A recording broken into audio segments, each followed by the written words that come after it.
नमस्कार दोस्तों, आप सभी का स्वागत है आपके अपने चैनल एम के गणित में। तो आज हम देखेंगे किसी बहुपद का उभयनिष्ठ निकालकर गुणनखंड प्राप्त करना। तो आप देख सकते हैं आपके सामने दिखाई दे रहा होगा, ये प्रश्न दिखाई दे रहा है जो कि एक बहुपद है। इसका हम लोग उभयनिष्ठ निकालकर हम लोग गुणनखंड प्राप्त करेंगे।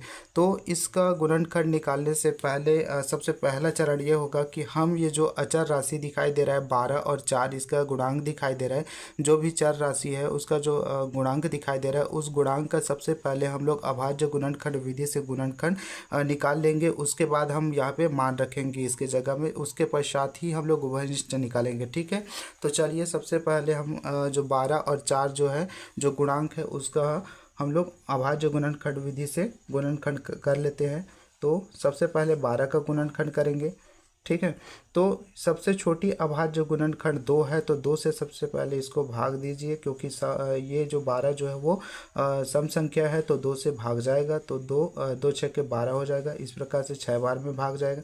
इस प्रकार से फिर से 2 से 6 पुनः भाग जाएगा, तो 2 तिया 6। अब 3 जो है वो 2 से भाग नहीं जाएगा, तो 2 से हम आगे बढ़ेंगे, तो हम 3 से भाग देंगे, तो 3 से भाग जाएगा, 3 एकम 3। इस प्रकार से जो 12 का जो गुणनखंड प्राप्त हुआ 2 गुणा 2 गुणा 3। ठीक है, और इस प्रकार से जो एक्स स्क्वायर का जो गुणांक है 4, उसका भी हम लोग अभाज्य गुणनखंड विधि से गुणनखंड प्राप्त कर लेते हैं। तो ये 2 से ये भी भाग जाएगा, तो 2 दूनी 4 हो जाएगा। इस प्रकार से हम ये 2 जो है फिर 2 से भाग जाएगा, तो 2 एकम 2 हो जाएगा। तो 4 का जो गुणनखंड प्राप्त हुआ 2 गुणा 2। ठीक है, तो अब यहाँ पे जो 12 और 4 की जगह में उसका जो गुणनखंड निकाले हैं उसको लिख दीजिए। तो 12 की जगह हम लोग लिख सकते हैं 2 गुणा 2 गुणा 3, इस प्रकार से लिख सकते हैं। और साथ में x है, तो यहाँ पे x भी इस प्रकार से गुणा में होगा।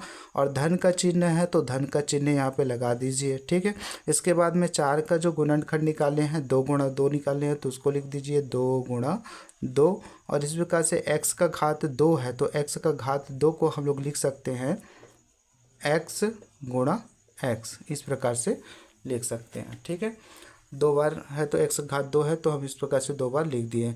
अब क्या करेंगे, उभयनिष्ठ निकालेंगे। तो उभयनिष्ठ निकालने के लिए उन राशियों को उभयनिष्ठ निकालेंगे जो कि दोनों पद में विद्यमान होगा। ये वाला पद में भी होगा और ये वाला पद में भी होगा। जो हम लोग दोनों पद में विद्यमान होगा उसको जोड़ी बनाते हुए हम लोग बाहर निकालेंगे। तो आप देख सकते हैं यहाँ भी ये जो 2 दिखाई दे रहा है, यहाँ भी इस वाले पद में भी ये 2 है। ठीक है, इसी प्रकार से 1 2 यहाँ पे है, तो इस वाले पद में भी ये 2 दिखाई दे रहा है। ठीक, इसी प्रकार से देखेंगे 3 जो है इस वाले पद में है और 3 इस वाले पद में नहीं है। तो हम क्या करेंगे, अगर आगे बढ़ते हैं, तो ये x जो है इस वाले पद में दिखाई दे रहा है, इस वाले पद में ये x दिखाई दे रहा है। ठीक है, और x यहाँ पे है, लेकिन यहाँ पे और x नहीं है। तो हम क्या करेंगे कि उन राशियों को उभयनिष्ठ निकालेंगे जो कि दोनों पदों में विद्यमान होगा। तो यहाँ पे देख सकते हैं, चलिए निकाल लेते हैं। यहाँ पे 2 जो है वो दोनों पदों में विद्यमान है। इसी प्रकार से ये वाला 2 को भी हम लोग इस प्रकार से उभयनिष्ठ निकाल लेते हैं। इस प्रकार से x को भी हम लोग उभयनिष्ठ निकाल लेते हैं। ठीक है, इसके पश्चात में जो बचा हुआ होगा उसको इस प्रकार से ब्रैकेट में लिखेंगे। तो ये 3 जो इस वाले पद में 3 बचा है, तो इसको 3 को लिख दीजिए, और प्लस का चिन्ह है तो प्लस का चिन्ह लगा देते हैं। ठीक, इसी प्रकार से ये वाला पद में x बचा हुआ है, तो उस x को लिख दीजिए। ठीक है, इसी प्रकार से हम लोग जो बाहर उभयनिष्ठ निकाले हैं उसका गुना कर लीजिए। तो इसका दोनों का गुणा होगा, तो 2 दूनी 4 हो जाएगा, और साथ में है x है।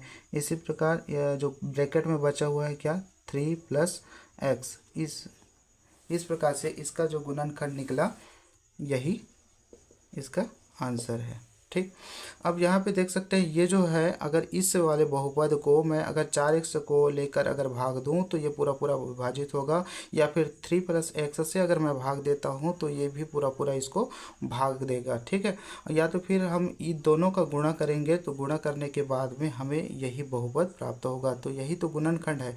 गुणनखंड वो होता है जो कि जिसका हम लोग गुणनखंड निकाले हैं उसको पूरा पूरा वो भाग दे सकता है। ठीक है, अब अगला क्वेश्चन इस प्रकार से उभयनिष्ठ वाला ही अगला क्वेश्चन और देख लेते हैं। तो हमारा जो क्वेश्चन होगा, दूसरा क्वेश्चन देख लेते हैं, जैसे कि ab+ac+a²। अब यहाँ पे देख सकते हो कोई भी संख्या हमें नहीं दिखाई दे रहा है। इसमें देख सकते हैं इसमें उभयनिष्ठ हम निकालेंगे, किस प्रकार से निकालेंगे, तो ए जो है इस वाले पद में भी विद्यमान है, इस वाले पद में भी है, इस वाला पद में भी है, लेकिन बी जो है इस वाला पद में तो है लेकिन दूसरा और तीसरा पद में नहीं है।